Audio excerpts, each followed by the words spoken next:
umfazi ungayithathi.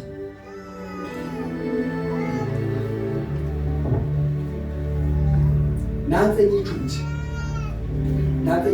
yomuntu wesifazane.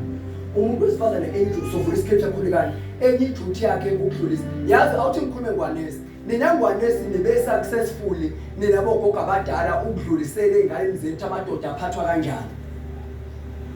Niyazi babe successful.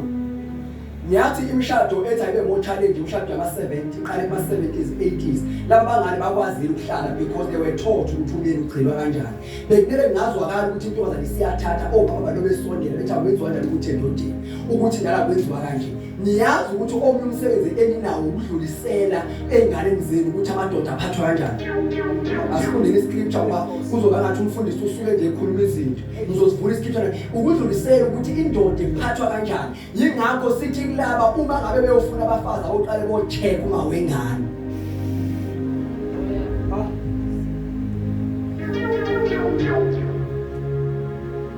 Hambe ubuye ngala intombazane ehlala ngakhona ufike uhlale ngenhlako yomuntu uthula ukuthi ulalele umama wakhona.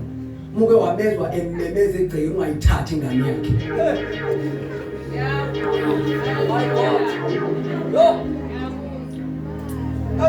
Ngoba umama okhanda ikhaya ufuna ukuthethisa ingane yakhe uyayibiza ahlale nayo phansi. Enye into ebulala i-disorder kuma-families ama-emotions esinawo. Ingane asiyithethisi isimile. Siyayibiza ihlale phansi, ihlale ngezansi kwakho. Ngosu ihlale ngezansi kwakho wena ube ngenhla ebese ukhuluma umthetho. Make wenza uma waye memeze egcekeni ethuka ebabiza ngonondindwa ebabiza ngeibhukubhuku ungayithathi.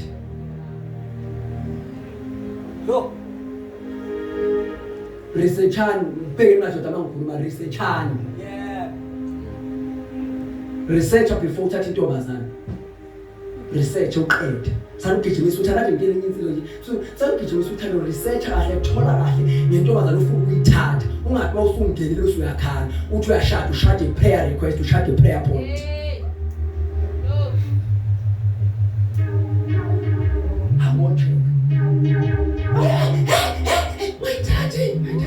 Check umama. Xasula kanjani inkinga? Njani ubhekana ingane zethu isikhathi esiningi azithathi into esisho zithatha into esiyenzayo.